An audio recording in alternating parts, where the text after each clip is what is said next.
We started where we stopped last time about the interview that we did. You standing for election. So how it is since then today? Yeah. Yeah, as you know, the elections took place on the 5th of June last year, 2019. And unfortunately for me, I didn't get enough votes to come into the parliament. But I'm very happy about the 816 people in Copenhagen area who found me very interesting as their representative to the parliament. And I'm very thankful to. But what went wrong? Why only this amount of people had a chance to vote you? Oh, it's very difficult to explain why I didn't get so much votes because there were several factors that can influence an election. One of it could be that the people I know, many of them do not have Danish citizenship, so they cannot vote. It could be that some of my other candidates were stronger in their campaigns than I was, and more exposed to the society than I was at the time. So that is an usual development. I'm new, and most of those from my party who have been voted into the parliament, they are people who have been in parliament before or they have stood for parliamentary election before. So already they had a very good background to build on. So when you come as a new person, it is always very difficult to get to the top light at the same time. So it's a kind of a build-up, and hopefully, if I'm able to stand again for the next election, it could be better. But I can also tell you that I also stood for the Copenhagen City Council elections earlier on in 2017. And in that election, I came as number 3 assistant to my party colleagues who are in the council. Because my party is a small party, so we only had 5 mandates in the council.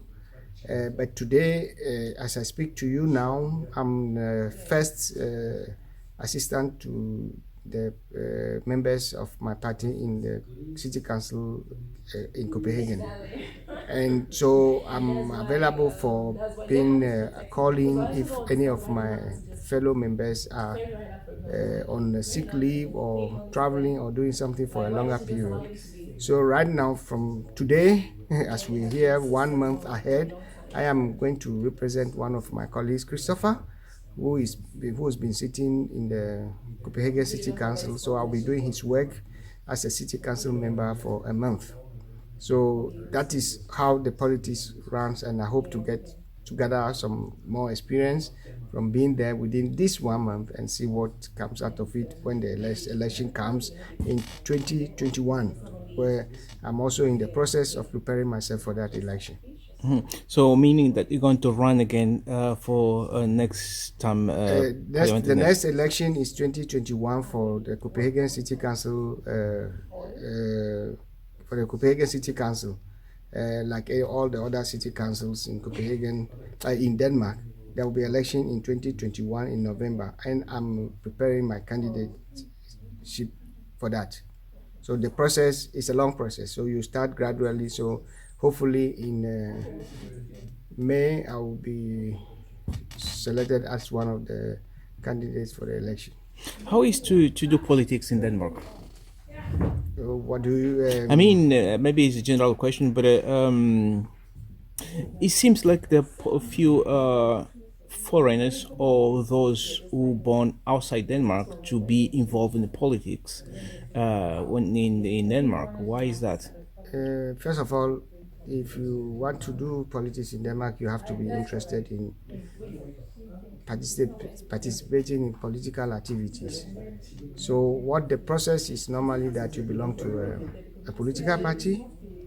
Then in your political party, you start by working for the party in various positions and get accustomed to the party. And if you feel good enough that you can be able to project a kind of a political idea or something you believe in or something you want to change in the society, then you can propose yourself as a candidate. And then, of course, there are rules in the various political parties how to get nominated and finally proposed as a candidate by the party before the elections. So the reason why many foreigners do not do that is some of them, they don't like political activities, and some, because of the language difficulties, they feel that they need to have control over the Danish language to be able to do that, which to some extent is true, but not necessarily true, because you can still manage if we want all the sectors of the people in the country to participate in politics. But the language barrier is one of the factors that keep a lot of our foreigners away from the Danish political platform. But beside that, of the language, as you already said, is one of the barrier. Do you think foreign, especially blacks, are really kind of pushed away to be politicians? No, I don't think they are pushed away. I think they are just people who don't feel like they want to engage in politics. In my observation, some people from the black community, they choose to be activists, so they put their energy in activism, and others, they've come here through political asylum or as political refugees, so they have actually tried to push away politics from their life. Then there are the others who the language could be a problem.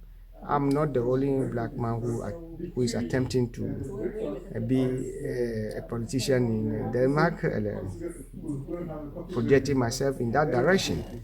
I know some few of the blacks in the Conservative Party, the Social Democrat Party, which has quite a number of blacks in the local communal councils.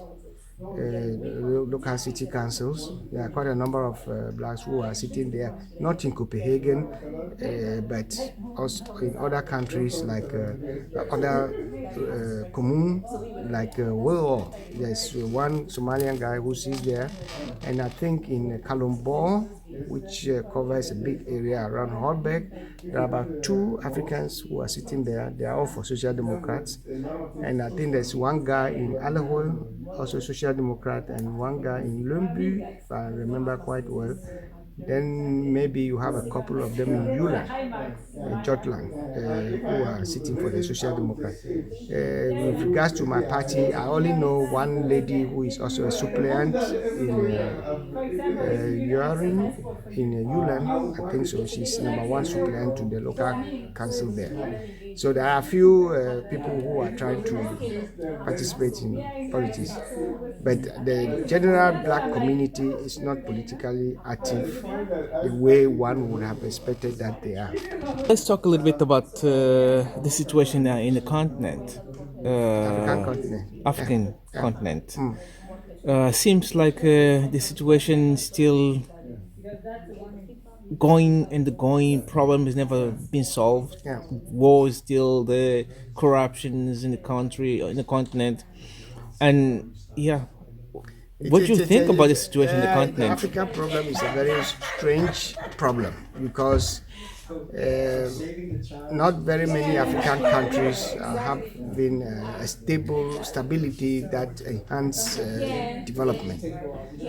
Either they are fighting within themselves about corruption, who stole what money, how much they have stolen, or there are wars, which is a little bit limited now, but the corruption aspect has become so heavy that the ruling government never have the peace to do anything. And then, of course, you can discuss whether they fail to create the peace for themselves, because as the corruption is more attached to the ruling party in power.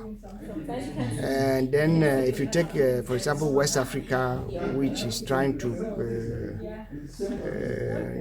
create a kind of monetary zone of French and English countries. They are also facing some problems, and this is particularly because France, which has for many years dominated the Francophone African countries, wants to have a big say in the new currency, which is called the ECO. And that is a little bit disturbing because the French people have never actually given independence to the French African countries. There are rumors that they made agreements which actually kept them controlled by France, like they put all their exports are banked in France and in the French banks, and if they want to get money, they have to ask permission to get their own money, and it is borrowed for them, and then they have to pay some interest on it, and it's only a very small proportion they can get into their country, which is a very serious issue for many of the French African countries. And that is probably one of the links to why we are having all these both refugees who are trying to cross over the Sahara to the European continent. And before, many people didn't know the source of this, but these informations are coming out today thanks to the internet and the social media. And then, of course, we can discuss whether they are true, they are not true, but evidence, there's a lot of evidence which shows that many of the allegations are actually true, and that's saddening. So if we can get France to keep its fingers away so that those West African countries that want to generate their own monetary union, they can do that in peace, that would be a great thing. And I also know that East Africa, there's also another movement which is also trying to copy the West African drive, which is between Uganda and Kenya and some other country in the region there, who are also trying to amalgamate their economies in one way or the other, and eventually maybe but this is not because they have never had this before. Before, in the colonial time, the Ugandans and the Kenyans had the same shilling. In West Africa, it was the same pound we use. So it was only during the course of independence that these currencies have been broken down. But what you can say today in West Africa, which is different, is that now is the French-speaking and the English-speaking countries which are coming together, and it's more after the geographical position rather than colonial power relationship.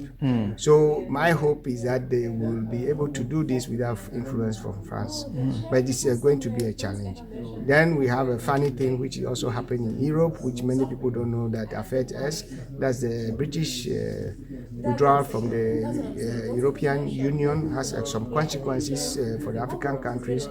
So today, Britain is going around all its former colonies and trying to invite them to Britain and make an economic investment project together with them. But these are always biased ways of doing things because the British just want them to give them contracts so that the British companies are able to do things in these countries instead of targeting the whole European Union market.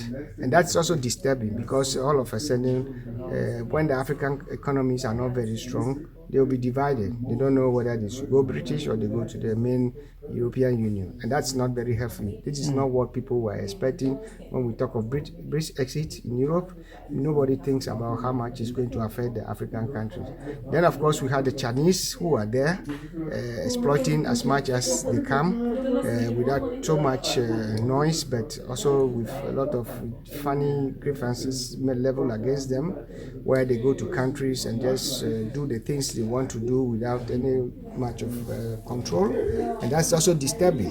I'm a little bit disappointed that the European countries don't pay particular attention to the African countries they have once been colonizing,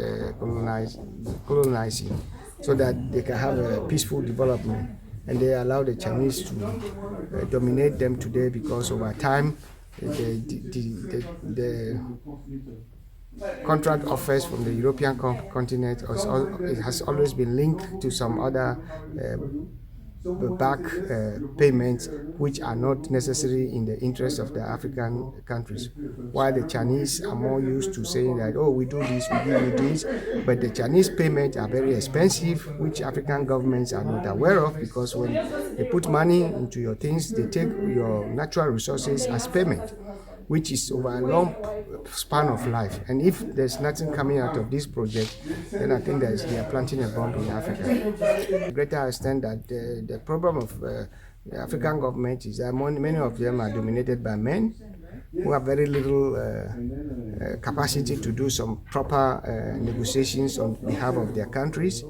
I always dream in my own way of thinking that if Ghanaian government or Togolese government or the West African countries who have this allowed their women to come to political power, these Makola women, we call them the market women, and give them the chance to negotiate with the British or the Americans or the Europeans, who get a better deal than the men are doing. They are the men have failed us. But that's also because we have our women in West Africa have limitation because they are market women. They are supposed not to know so much that they can. But I don't think that was the problem. The problem was that we don't actually give them room in the political platform so much that they can have the confidence to do this. But that we can build if we want it as a nation, because it's just a matter of training or picking the right people to go into the negotiation process, you know. I don't think Africa is a poor continent. Africa is a very rich continent.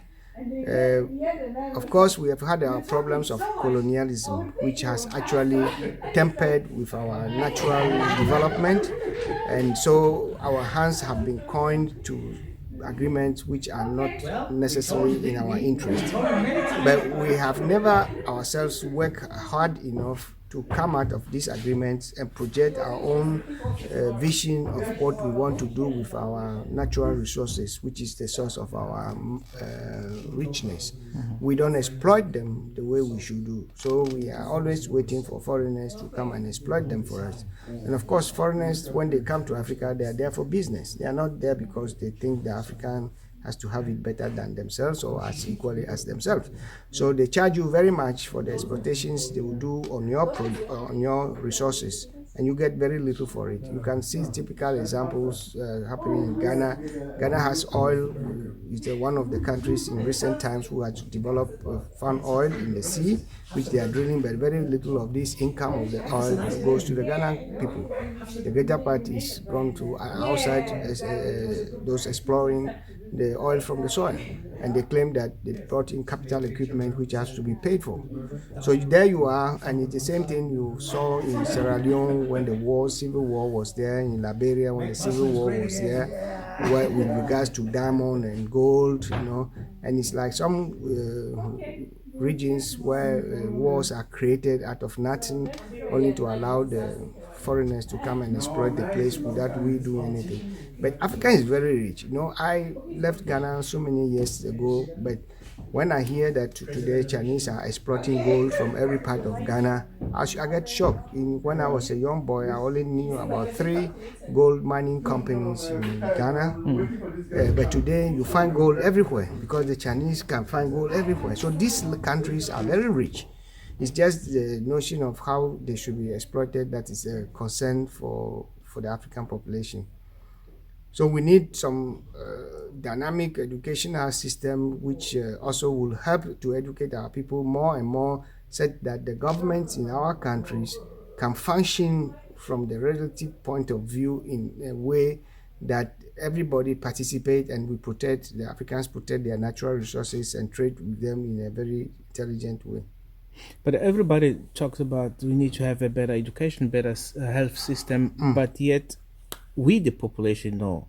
But why the governments don't do it? What we know, I think they know as well. But what's the problem? I've left Ghana, or for that matter Africa, for a very long time now. But one thing I think which I observed during those days where I was in research and traveled to some conferences on the African continent is that many people who have the capacity and the capability of participating in government activities actually are not interested in that. So they leave government activities or political activities to less qualified people. And then you have a situation developing that because many of the people are silent and not participating, the few who have the chance, they exploit the rest for their own benefit. And that is also a problem. Generally, in the democratic system, you have four sources of power, I think so. The ruling government, the judiciary, the parliament, and the journalists, the media. The media, yes. Yeah. And in many African countries, these things do not function as independent entities. Either the ruling government try to control all of them or give limited space, which means that we can't get our journalists challenging the government without being killed or without being arrested. This is a very big disappointment for our political development. And then the educational sector, we don't educate our children to be more aware of their capacities and their environment and what they have to look forward to. So we produce a lot of half-educated people who want somebody to create a job for them. But that should not be necessary all the time, because it is possible to create jobs in Africa if we tune our educational system to job creation. I believe strongly that the African population can really go forward in a very short time if they have the possibility or the opportunity or the platform to develop their businesses.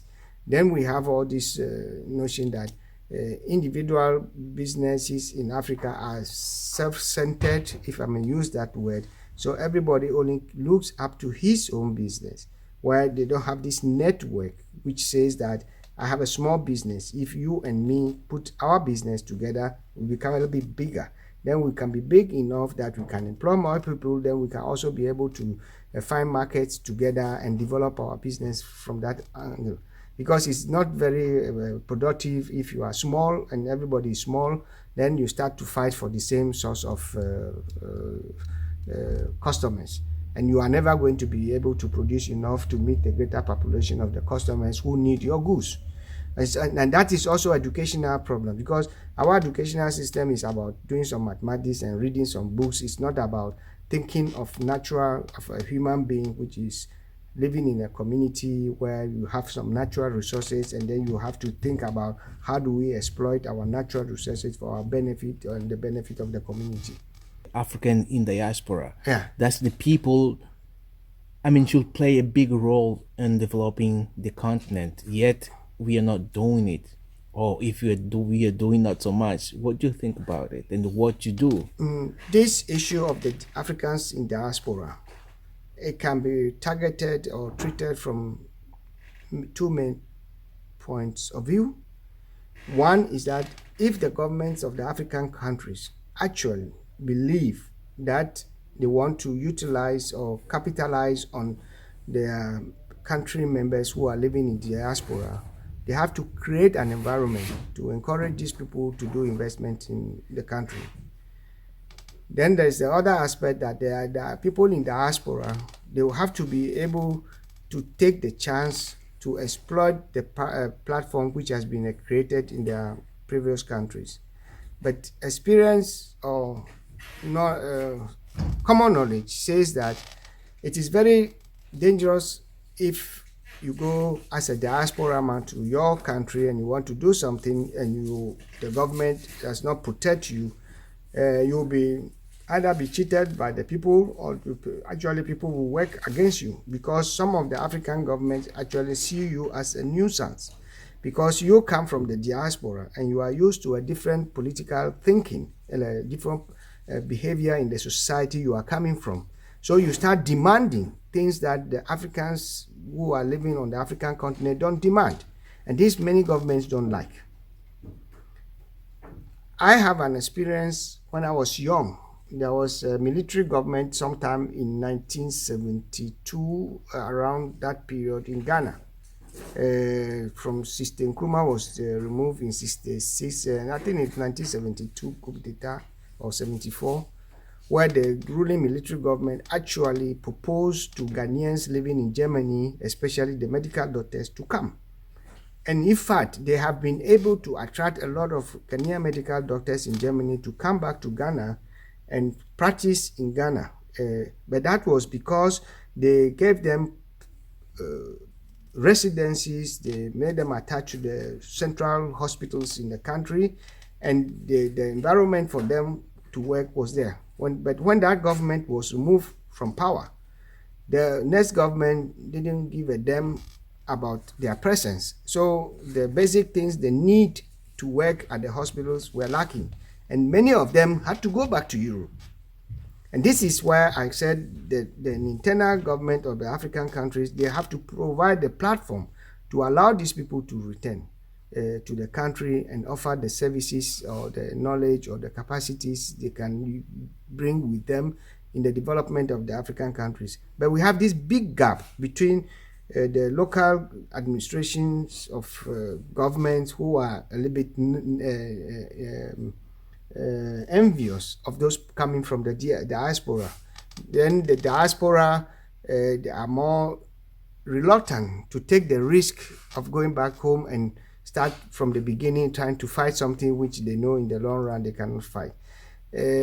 And also, but this development, they take a long time. If you look at the whole of the African country, especially south of the Sahara, Ghana is the one government which has changed political parties within the last 7 times. I think they have changed government with political, and that's the highest number you can find on the African continent. No African country has been able to change government without soldiers coming or without killings or that kind of thing in that type of period. Of course, if we compare ourselves to the European, we should also remember that Europeans have also gone through a lot of wars over time before they reach the stability they have today after the Second World War, to say when the American Marshall Plan was implanted into the Germany after the Second World War, knowing that if they pick up, then it benefits all the countries around Europe, which is the case we have today. So this kind of lack of consciousness around this notion of development, we are still lacking. And I believe that in our educational system, we have to preach development to every student, so that every student has a mission in life that I want to grow up here and this is what I want to create in this country. Then the governments must be able to give them space to operate. Today, if I listen to news coming from Ghana, Ghana is going to have election today, in this year, somewhere at the end of the year. And it's already a lot of oral war. This country is preparing to do this, and that party is preparing to do this, and another party is preparing. And now, apart from all these disturbances, one thing personally which disturbs me about Ghana, for that matter, and Nigeria in the second place, is that I don't understand why Africans should only focus on 2 political parties. Either you are this party or you are this party. It's as if we are not very good at creating middle parties that can hold the big parties at the extreme to responsible for the things they do. I would have expected Ghana with around 30 million population, they have a minimum of 5 political parties or 6 political parties, because then we don't create a system where one party has a majority, absolute power, and do the things they like from there, and they have to negotiate. Even if they corrupt the other parties, at least there will be somebody in the other party who will say something which will make it difficult for the one party to dominate. And this is what I want to see. But that is not the case in Ghana. And I think most African countries, they have either this party or that parties. Why are we not able to balance our thoughts towards the middle and look at development from a different perspective? Well, I don't understand. But one thing I know, which I think also creates these things, the African countries are heterogeneously constructed, which means that you have different tribes or different language groups being packed in one country, where they don't have the same perception of things. So if you want to deal with that, that is the political system, we will have to look up to creating what is proportional distribution in our countries, so that we can have the minorities also represented in our parliament. So we create a parliament which is less controlled by one political party. And that political system, many of the African countries have inherited from either Britain or France. They are not useful for Africa. So the majority of the population in one country dominates everything, and that's not very well. Otherwise, you have a situation where the small minority, because of their capacity to use the guns, they control all the order, which is very useless. So what's the way forward within all these things that we the way forward is that Africa should start talking about their political structure and reorganize it and give place to minority entities to be represented in the parliament. The next one is that there must be a lot of education on political setups so that we can have the younger generation seeing politics from different perspectives so they can participate in the political activity. It is only through that we will have a stable political system which can generate variability in the political arena.